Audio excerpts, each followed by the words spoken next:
વિદ્યાર્થી મિત્રો, હવે આપણે અગાઉના પાઠની ચર્ચા કરીશું. પાઠ 4 રવિશંકર મહારાજ. રવિશંકર મહારાજ પાઠ સમજતા પહેલા એના લેખક પરિચય વિશે આપણે જાણી લઈએ. તો ચલો જાણીએ આપણે લેખક પરિચય.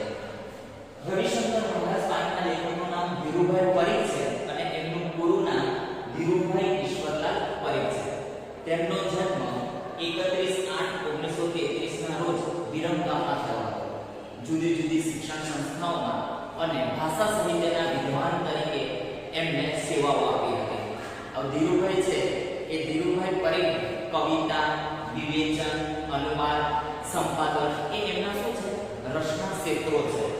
કુમાર અને કવિ, આ કુમાર અને કવિનો છે એ પ્રતિષ્ઠિત સામયિકો છે, સામયિક છે. એ સામયિકના તંત્રી પણ હતા ધીરુભાઈ પરીખ હતા અને એમના નોંધપાત્ર જે પ્રકાશનો છે એ નોંધપાત્ર પ્રકાશન છપ્પા સંગ્રહમાં અંક 25 અને હાઇકુ સંગ્રહમાં આજ્ઞા. આ ધીરુભાઈ પરીખ છે એ ધીરુભાઈ પરીખના નોંધપાત્ર પ્રકાશનો છે. હવે ધીરુભાઈ ઈશ્વરલાલ પરીખ એમને રવિશંકર મહારાજ પાઠ છે એ રવિશંકર મહારાજ પાઠ લખ્યો છે. એમાં એમને રવિશંકર મહારાજની જીવનશૈલી, જીવન વિશે બરાબર છે, સાદગીભર્યું જીવન છે એના વિશે વાત કરે છે. માટે રવિશંકર મહારાજ પાઠનો સાહિત્ય પ્રકાર કયો થાય છે? જીવન ચરિત્ર થાય છે.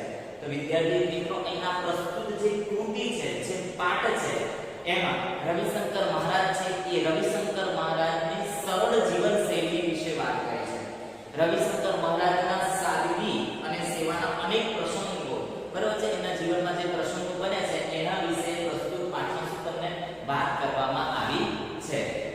વિદ્યાર્થી મિત્રો, આપણે રવિશંકર મહારાજ પાઠના લેખક પરિચય જોયો. હવે આપણે એક નાનકડા વિડિયો દ્વારા રવિશંકર મહારાજ પાઠને આપણે સમજવાનો પ્રયત્ન કરીશું. તો ચાલો વિદ્યાર્થી મિત્રો, આપણે રવિશંકર મહારાજ પાઠનો વિડિયો નિહાળીએ. મહારાજ અને વળી સેવક. મહારાજ એટલે તો મોટો રાજા. મોટો રાજા તો સેવા કરાવે કે સેવા કરે? હા, પણ આ મહારાજ તો રાજ વિનાના મહારાજ. નવાઈ લાગે છે ને કે રાજ વિનાના તે વળી મહારાજ હોય? હા, આ નવાઈ પમાડે તેવી પણ ખરી વાત છે. લોકોના હૃદય પર જેમની સત્તા ચાલે એવા છે આ મહારાજ. આ મહારાજાને તમે નથી ઓળખતા? લો, તો હું એમનું નામ કહું. એમનું નામ રવિશંકર વ્યાસ. હજી એ ઓળખાણ ના પડી? રવિશંકર વ્યાસ નામ અજાણ્યું લાગે છે? અરે, એ જ એમનું ખરું નામ છે અને વ્યાસ એ જ એમની સાચી અટક છે. આ તો એમના લોકહિતના કાર્યોથી, એમની નિસ્વાર્થ પ્રવૃત્તિઓથી લોકોએ જ એમને મહારાજનું બિરુદ આપ્યું છે.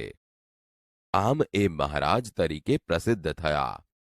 આ મહારાજ એટલે જ ગુજરાતના મુખ સેવક રવિશંકર મહારાજ. લોકો એમને રવિશંકર દાદા પણ કહેતા. રવિશંકર મહારાજનો જન્મ સંવત 1940ના મહા મહિનાની વદ ચૌદશના દિવસે એટલે કે મહાશિવરાત્રિના રોજ થયો હતો. ઈસવીસન 1884ના ફેબ્રુઆરી મહિનાની 25મી તારીખે ખેડા જિલ્લાના રઢુ ગામે જન્મેલા રવિશંકરના પિતાશ્રીનું નામ શિવરામભાઈ અને માતુશ્રીનું નામ નાથીબા હતું. પિતાજી પાસેથી જીવનમાં સારી ટેવો કેળવવાનું અને માતા પાસેથી ખૂબ ચાવી ચાવીને ખાવાની આરોગ્યની ચાવીનું શિક્ષણ એ બાળપણમાં જ પામ્યા હતા. બાળપણથી જ એમનો સ્વભાવ સાહસિક અને નીડર હતો. દીન દુઃખી પ્રત્યેની લાગણીવાળું હૈયું પણ એમને બાળપણથી જ મળ્યું હતું. બાળપણથી જ એ ઘરના નાના મોટા કામોમાં મદદ કરતા હતા. ખેતીનું પ્રત્યેક કામ એ શીખી ગયા ને હોંશથી એ કામમાં જોતરાઈ પણ જતા. કોઈ પણ કામમાં એમને શરમ, સંકોચ અને નાનપ નહીં. નાનું કે મોટું કોઈ પણ કામ તેમને મન મહિમાવંતું. મોટા થયા પછી પણ એમણે કામ કરવાની વૃત્તિ છોડી નહીં. હા, એમના કામની દિશા બદલાઈ. મહાત્મા ગાંધીના પરિચયમાં આવ્યા પછી એમણે અનેક કામો ઉપાડી લીધા. એ જે કામ ઉપાડે તેમાં દિલ દઈને જોડાઈ જાય. મહાત્મા ગાંધીએ તો કહેલું પણ ખરું, બસ મહારાજની આ જ ખૂબી છે. તેમને જે કામ સોંપો તેમાં એ પોતાનો આત્મા રેડી દે છે અને તેથી જ એમનું કામ ઝળકે છે અને તેથી વધુ સારી અસર પડે છે. ગાંધીજી સાથેના પરિચય પછી એમણે ભારતની આઝાદીની લડતમાં ઝંપલાવ્યો. યજમાન વૃત્તિનો ધંધો છોડ્યો, વિલાયતી કપડાં છોડ્યા, ગામ, ઘર બધું છોડી એ રાષ્ટ્રના કામમાં લાગી ગયા. ચરખો ચલાવી ખાદીના વસ્ત્રો પહેરવા, સાદું ખાવું પીવું અને સાદાઈથી રહેવું એ હવે એમનો જીવન મંત્ર બની ગયો. ધીમે ધીમે રાજકીય પ્રવૃત્તિને સ્થાને લોક પ્રવૃત્તિએ એમના જીવનમાં પ્રવેશ કર્યો. પછી તો એ જ પ્રવૃત્તિ મુખ્ય બની ગઈ. લોકસેવાના ક્ષેત્રે એમણે પ્રથમ પગરણ માંડેલા ઈસવીસન 1911માં વડોદરામાં તેઓ શ્રી ફતેહસિંહ રાવ અનાથાશ્રમમાં 2-3 છોકરાઓને દાખલ કરાવવા ગયા હતા. અનાથાશ્રમના વડાએ રવિશંકરને ફાળો ઉઘરાવવા કહ્યું. ત્યારે તો એ કામ એમને માટે સાવ નવું હતું, પણ એમણે આ કામ માથે ઉપાડી લીધું. ઘેર ઘેર ફરીને એમણે એ આશ્રમ માટે ઠીક રકમ એકઠી કરી. ત્યાર પછી ધીમે ધીમે એમણે આવા જ કામોમાં પોતાની જાતને જોતરવા માંડી. એકવાર પેટલાદથી થોડે દૂર આવેલા જોગણ ગામમાં એમને જવાનું થયું. એમણે જોયું તો ત્યાં નરી ગંદકી જ ગંદકી. ગામમાં ઠેર ઠેર ગરીબાઈ ડોક્યા કરે. આ ગરીબાઈ અને ગંદકીથી એમનું દિલ દ્રવી ઉઠ્યું. ત્યાં રહી આ દૂષણો દૂર કરવાનો એમણે મનસૂબો કર્યો. આજુબાજુના ગામડામાં પણ એ જ પરિસ્થિતિ હતી. મહારાજ તો ગામડે ગામડે ફરવા લાગ્યા. દિવસમાં એકવાર બપોરે કોઈ ગામમાંથી થોડા દાળ ચોખા મેળવીને ખીચડી રાંધી ખાય અને પછી એમની યાત્રા શરૂ થાય. પાણી પીવા માટે સાથે દોરી અને લોટો રાખે. ગામની ભાગોળે પ્રથમ નાહી ધોઈ લે, પછી એ ગામમાં પ્રવેશે. આ યાત્રામાં 2-3 વખત દોરી ખોવાઈ ગઈ. આથી એમણે દોરી સાથે રાખવાનું માંડી વાળ્યું. હવે એમણે એવો નિયમ લીધો કે બપોરે જમ્યા પછી પાણી પીવું, પછી 24 કલાક સુધી પાણી પીવું નહીં. આમ ઓછામાં ઓછી જરૂરિયાત વડે એમણે સેવા આરંભી દીધી. એકવાર એમને સંદેશો મળ્યો કે કણભા નામના ગામમાં કોઈ વેપારીના ઘીના 2 ડબ્બા ચોરાયા છે. મહારાજ તો પહોંચ્યા કણભા. ઘીના ડબ્બા ચોરી જનાર માણસને એ મળ્યા અને એને સમજાવવાનો પ્રયત્ન કર્યો, પણ પેલો માણસ માને તો ને. મહારાજે ઉપવાસ આદર્યા, પાણીનો પણ ત્યાગ કર્યો. પેલા માણસના મન પર ભારે અસર થઈ. બીજા જ દિવસે રાત્રે એ મહારાજ પાસે પહોંચી ગયો અને ચોરી કબૂલી લીધી. પોતે ચોરેલા ઘીના 2 ડબ્બા પાછા આપ્યા અને ફરી ચોરી નહીં કરવાની એણે પ્રતિજ્ઞા લીધી. આવો જ બીજો પ્રસંગ બનેજડા ગામમાં બન્યો હતો. તે ગામમાં ચોરી થયાના સમાચાર જાણી મહારાજ ત્યાં પહોંચી ગયા. એમણે તો ચોર ચોરી કબૂલ ન કરે ત્યાં સુધી ખોરાક પાણી નહીં લેવાની જાહેરાત કરી દીધી. 1 દિવસ, 2 દિવસ, 3 દિવસ ઉપવાસ તો ચાલ્યા. ચોર આવે નહીં. ગામના લોકો અકળાતા હતા. મહારાજ બધાને શાંત રહેવાનું કહેતા હતા. મહારાજને ઉપવાસનો 8મો દિવસ થયો. આખરે ચોરનું મન પીગળ્યું. તેને પશ્ચાતાપ થયો. તેણે ચોરી કબૂલ કરી લીધી. મહારાજના ઉપવાસ છૂટ્યા. આ તો વાત થઈ નાના ચોરોની, પણ મહારાજને તો માણસ પર એટલો બધો વિશ્વાસ કે બહારવટિયાઓને સુધારવાનું પણ એ ચૂકે નહીં. ઈસવીસન 1922માં એમણે પ્રથમવાર બહારવટિયાઓનો ભેટો થઈ ગયો. છીપિયાલ ગામથી તેઓ રાત્રે સરસવણી ગામે પાછા ફરતા હતા. ત્યાં રસ્તામાં જ બહારવટિયા ભેટી ગયા. કાચો પોચો માણસ હોય તો છાતીના પાટિયા બેસી જ જાય, પણ આ તો મહારાજ, નરી નિર્ભયતાની મૂર્તિ. એમણે તો બહારવટિયાઓને મહાત્મા ગાંધીની વાત કરી, આઝાદીની લડતની વાત કરી. બહારવટિયાઓને ગાંધીજીનું કામ ઉપાડી લઈ સાચું બહારવટું ખેડવા સમજાવ્યું. પછી તો મહારાજે કોતરોમાં ભમી ભમી અનેક બહારવટિયાઓને સુધારવાની પ્રવૃત્તિ કરી. આથી જ તો ઝવેરચંદ મેઘાણીએ એમને માણસાઈના દીવા કહ્યા હતા. આ રીતે એક તરફ તેઓ વ્યક્તિના જીવનને સુધારવાની પ્રવૃત્તિ કરતા, તો બીજી તરફ પ્રસંગ પડે લોકો પર આવી પડતી કુદરતી આપત્તિના સમયે પણ તેઓ સેવા કરવામાં પાછી પાની કરતા નહીં. એક રાત્રે રવિશંકર મહારાજ સુંદરણા ગામે હતા ત્યારે ધોધમાર વરસાદ પડ્યો. રવિશંકર મહારાજ જે ઘરમાં ઉતર્યા હતા તે ઘરનો કરો તૂટી પડ્યો. વરસાદ કહે મારું કામ, જેમ તેમ કરીને રાત પસાર કરી. વરસાદ હજુ પણ વરસતો જ હતો. પોતાની જવાબદારી પર એમણે ગરનાળું તોડી પડાવ્યો. ગામ ઉગરી ગયું. ત્યાંથી વરસતા વરસાદમાં છાતી સમાણા પાણી ખૂંદતા ખૂંદતા મહારાજ નજીકના વટાદરા ગામે પહોંચ્યા. ત્યાં વરસાદથી અનેક મકાનો પડી ગયા હતા. મહારાજે દોરડાની મદદથી લોકોને નજીકના ઊંચાણવાળા ભાગ પર પહોંચાડ્યા. વરસાદમાં પલળતા પલળતા અને ટાઢે ધ્રુજતા ધ્રુજતા મહારાજે કોઈના પડતા ઘરને ટેકા ગોઠવ્યા તો કોઈને સલામત સ્થળે ખસેડવાના કામમાં લાગી ગયા. લોકો તો એમને ભગવાનનો અવતાર માનતા. તો વળી કોલેરા જેવો ચેપી રોગ ફાટી નીકળ્યો ત્યારે પણ મહારાજ રોગીઓની વહારે ધસી જાય. ઈસવીસન 1941ની વાત છે. મહારાજે છાપામાં સમાચાર વાંચ્યા કે કલોલ ગામમાં કોલેરા ફાટી નીકળ્યો છે અને માણસો ટપોટપ મરે છે. મહારાજ ત્યાં પહોંચી ગયા. ત્યાંની ગંભીર પરિસ્થિતિ જોઈ તેઓ અમદાવાદ આવ્યા અને કેટલાક સ્વયંસેવકોને સાથે લઈ કોલેરાના રોગીઓની સેવા કરવા કલોલ પહોંચી ગયા. ગામના લોકો અંધશ્રદ્ધાને લીધે દવાખાનામાં જાય નહીં. કોલેરાના વિસ્તારમાં ફરી ફરીને મહારાજ સહુને સમજાવે અને દર્દીઓને દવાખાને લઈ જાય. એમના ઝાડા ઉલટી સાફ કર્યા, દવાઓ આપવી, લોકોને સમજાવવા, સ્વયંસેવકો અને ડોક્ટરોની વ્યવસ્થા કરવી. આ બધા જ કામોમાં મહારાજ જાતને પણ ભૂલીને એકરૂપ થઈ જતા. આવે વખતે એ મૃત્યુની પણ પરવા કરતા નહીં. દુષ્કાળ પડ્યો છે એમ સાંભળતા જ મહારાજ ત્યાં મદદે પહોંચી જાય. એકવાર બનાસકાંઠા જિલ્લામાં દુષ્કાળ પડ્યો હતો ત્યારે મહારાજ ત્યાં પહોંચી ગયા. આ પ્રદેશમાં લોકો પાણી માટે વલખા મારતા હતા. ત્યારે મહારાજે ગામડે ગામડે ફરી દિવસ રાત પરિશ્રમ કરી કૂવાઓ અને બોરિંગ કરાવ્યા. લોકોને એટલી બધી રાહત થઈ કે તેઓ મહારાજને બોરિંગવાળા મહારાજના નામે ઓળખવા લાગ્યા હતા. અરે એ તો હજુ ઠીક, પણ જ્યારે માણસો હેવાન બની અંદરો અંદર લડે, કાપા કાપી થાય, હુલ્લડ થાય ત્યારે પણ જાનને જોખમે મહારાજ ત્યાં પહોંચી જાય.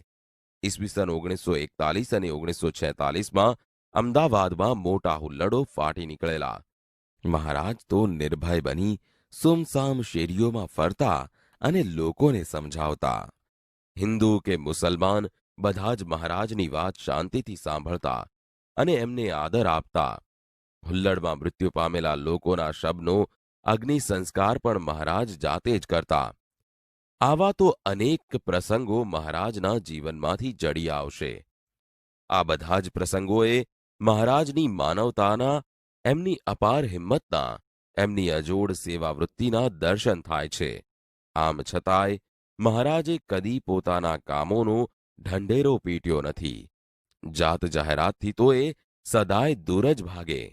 મૂંગા મૂંગા સેવા કરવી એ જ એમનો જીવન ધર્મ હતો. આથી જ તો એમને સૌ મુખ સેવક તરીકે ઓળખે છે. 100મું વર્ષ ચાલતું હતું ત્યારે મહારાજનો સ્વર્ગવાસ થયો.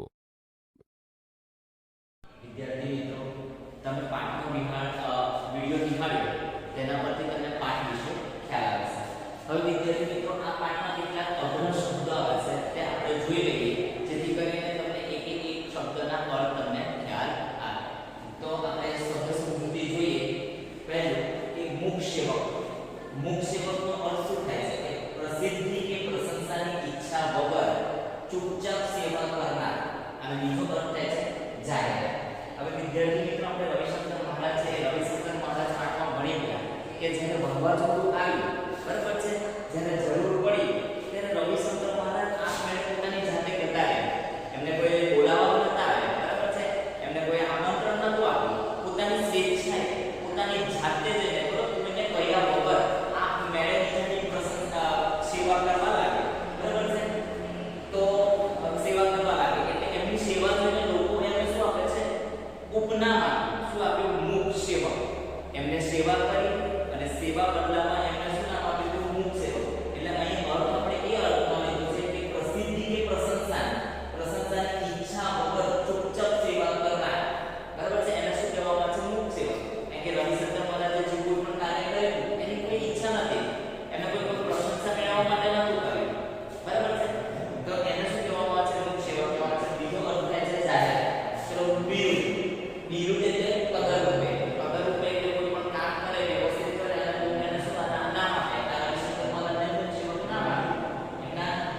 કામ કર્યું એનું કદર રૂપે એને કહ્યું છે મુખ સેવક. અને મુખ સેવક એટલે શું કહેવાય?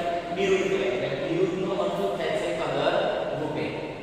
નાના નાના એટલે હિંતા નાના, બરાબર? મહિમાવંતુ એટલે ગૌરવવાળું. જળવગર ઝડપતું ઝડપતું નો અર્થ શું થાય છે? જળહળી ઉઠવું, બરાબર છે? વિલાયતી વિલાયતી એટલે પરદેશી બનાવટ. વિલાયતી એટલે પરદેશી બનાવટ, બરાબર છે? ચલો આગળ. કાચું કોચું કાચું કોચું એટલે ડરપોક. એ ડરપોકના અર્થમાં કાચું કોચું લીધું છે, બરાબર છે? ચલો નિર્ભય નિર્ભય એટલે ભય વગરનું.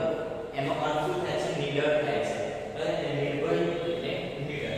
આગળ કોતર નદી કિનારેની બકોળો. એટલે નદી કિનારે હોય ને આજુબાજુના પેલું ભેખડો જેવું હોય, ટેકરીઓ જેવું હોય, બરાબર છે? એટલે નદી કિનારાની બકોળો. એટલે કોતર એટલે અહીંયા અર્થ શું લીધો છે? નદી કિનારાની બકોળો. ગરનાળું ગરનાળુંનો અર્થ શું થાય છે? પાણી વહી જાય તે માટે બાંધેલો સાંકડો પાટ. વિદ્યાર્થી મિત્રો જોતા હશો, બરાબર છે? પેલું સિમેન્ટનું મોટું ભૂંગળું હોય છે, જ્યાં પાણી વહી જાય એ માટે મૂકેલું હોય છે. એને આપણે શું કહીએ છીએ? ગરનાળું કહે છે. અને આપણી દેશી ભાષામાં શું બોલે છે? ગરનાળું બોલે છે આપણે. સાચો અર્થ શું થાય છે? ગરનાળું થાય છે. એટલે ગરનાળું એટલે પાણી વહી જાય તે માટે બાંધેલો સાંકડો માર્ગ. એ સાંકડો માર્ગ બાંધે છે અને એની નીચે શું મૂકે છે? પેલું ભૂંગળા જેવું મૂકે છે, બરાબર છે? અથવા જગ્યા રાખે એટલે એના નીચેથી શું થઈ જશે? પાણી વહી જાય. જો તમને ખ્યાલ આવી ગયો. આગળ છાતી સમાન. છાતી સમાન એટલે છાતી સરખું. કે રવિશંકર મહારાજ જ્યારે જતા ત્યારે પેલું પૂર આવ્યું, બરાબર? છાતી સરખું પાણી આવી ગયું એટલે એને છાતી સમાન એટલે છાતી સરખું, છાતી સમાન. કરો કરો એટલે ઘરની બાજુની દિવાલ અથવા ભેદ, બરાબર છે? ઘર હોય અને વચ્ચે આ દિવાલ હોય, એ દિવાલને શું કહેવામાં આવે છે? કરો કહેવામાં આવે છે, ભેદ કહેવામાં આવે છે. વહારે વહારે એટલે મદદ. વહારેનો અર્થ શું થાય છે?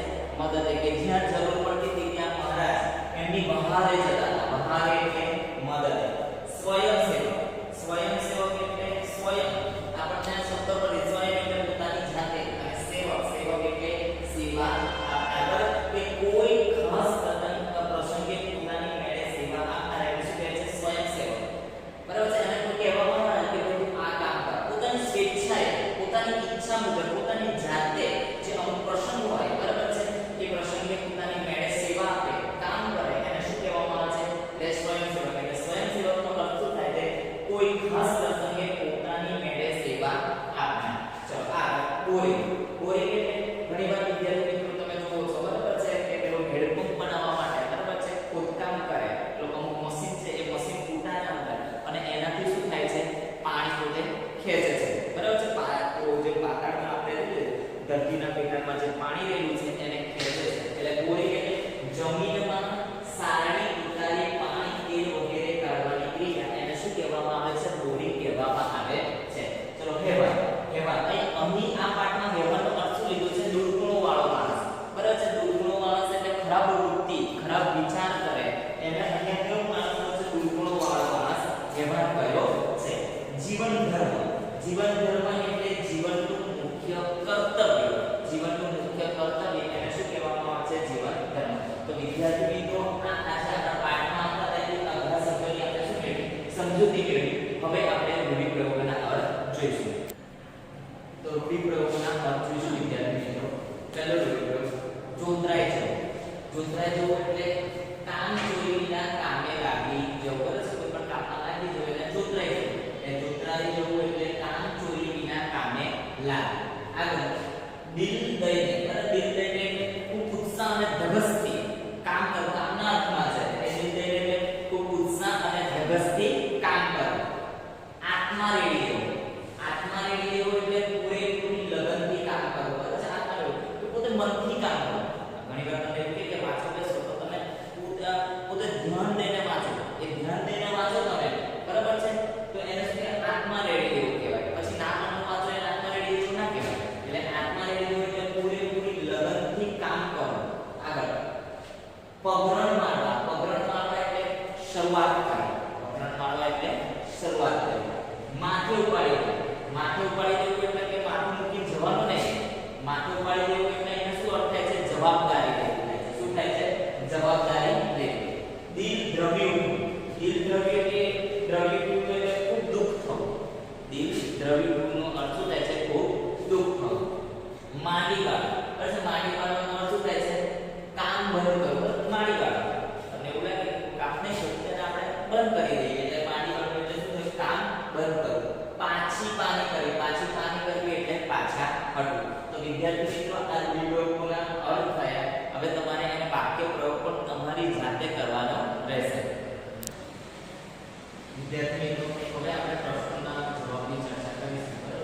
એ નીચે આપેલા વિકલ્પોમાંથી સાચો વિકલ્પ પસંદ કરીને લખો.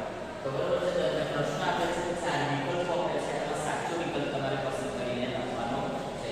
કે રવિશંકર વ્યાસને મહારાજનું બિરુદ કોણે આપ્યું? કઈ ચાર વિકલ્પો આપે છે. રાજાએ, બ્રાહ્મણોએ, લોકોએ અને બાળકોએ. તો રવિશંકર વ્યાસને મહારાજનું બિરુદ કોણે આપ્યું? તો લોકોએ. નંબર 2, ધીમે ધીમે રાજકીય પ્રવૃત્તિને સ્થાને મહારાજના જીવનમાં શાનો પ્રવેશ થયો? બરાબર છે, તો સાહેબ રાજસત્તાનો, લોક પ્રવૃત્તિઓનો, ધાર્મિક પ્રવૃત્તિનો, આર્થિક પ્રવૃત્તિનો. બરાબર છે, એટલે રાજકીય પ્રવૃત્તિમાં છે મહારાજના જીવનમાં શાનો પ્રવેશ થયો? તો લોક પ્રવૃત્તિનો. જવાબ શું આવશે? લોક પ્રવૃત્તિ. આગળ રવિશંકર મહારાજને માણસાઈના દીવા કોણે કહે છે? બરાબર છે, ગાંધીજી, ઝવેરચંદ મેઘાણી, મહેન્દ્ર મેઘાણી અને ધીરુભાઈ. બરાબર, તો રવિશંકર મહારાજને માણસાઈના દીવા કોણે કહ્યા છે? તો ઝવેરચંદ મેઘાણી. બરાબર, આગળનો પ્રશ્ન, નીચેના પ્રશ્નના ઉત્તર એક વાક્યમાં આપો. એટલે નીચેના પ્રશ્નના ઉત્તર એક વાક્યમાં આપવાના છે. પ્રશ્ન 1, બાળપણમાં રવિશંકર મહારાજનો સ્વભાવ કેવો હતો? તો બરાબર છે, પૂછ્યું છે પ્રશ્ન કે બાળપણમાં કેવો સ્વભાવ હતો રવિશંકર મહારાજનો? તો બાળપણમાં રવિશંકર મહારાજ છે કે રવિશંકર મહારાજનો સ્વભાવ સાહસી, નિડર, દયાળુ અને પરગજુ હતો. બરાબર છે, ફરીથી બોલું છું કે બાળપણમાં રવિશંકર મહારાજનો સ્વભાવ સાહસી, નિડર, દયાળુ અને પરગજુ હતો. આગળ પ્રશ્ન, મહારાજ કામ કરવાની કઈ ખૂબી ધરાવતા હતા? એટલે રવિશંકર મહારાજ જે પણ પોતે કામ હાથમાં લેતા હતા, બરાબર છે, તેમાં પોતાનો આત્મા રેડી દેતા હતા. એટલે આત્મા રેડીને કામ કરતા હતા, એ ખૂબી ધરાવતા હતા.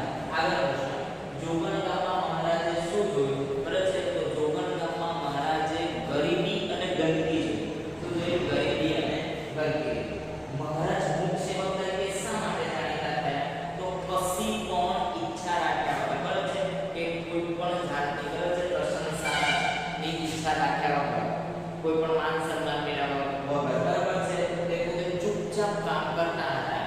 બરાબર છે, સ્વયં રીતે પોતે કામ કરતા હતા, પોતાની ઈચ્છા અનુસાર કામ કરતા હતા અને કોઈ પણ પ્રશંસાની ઈચ્છા રાખતા હતા નહીં. માટે મહારાજ મુખ સેવક તરીકે જાણીતા થયા. તો વિદ્યાર્થી મિત્રો, આ રીતે આપણે શબ્દાર્થ જોયા, રૂઢિપ્રયોગ જોયા, વિકલ્પ જોયા અને પ્રશ્નો જોયા. તો તમે સારી રીતે વર્કશીટના પ્રશ્નો લખવાના પ્રયત્ન કરજો અને પાઠને સારી રીતે વાંચજો અને બીજા પણ પ્રશ્નોના જવાબ પોતાની જાતે પોતે તૈયાર કરજો. જો વિદ્યાર્થી મિત્રો તમારા જોડે પુસ્તક ના હોય તો તમે ચિંતા ના કરતા. બરાબર છે, તમને આ જે પાઠની વર્કશીટ મોકલવામાં આવશે એની જોડે આ પાઠની પીડીએફ પણ મોકલવામાં આવશે. તો તમે એકવાર બરાબર પાઠને વાંચો, વિડીયો જોજો અને સમજવાનો પ્રયત્ન કરજો. આ તો માત્ર થોડા પ્રશ્નો છે, હજુ આ પાઠમાંથી ઘણા બધા પ્રશ્નો નીકળી શકે છે. તો એકવાર તમે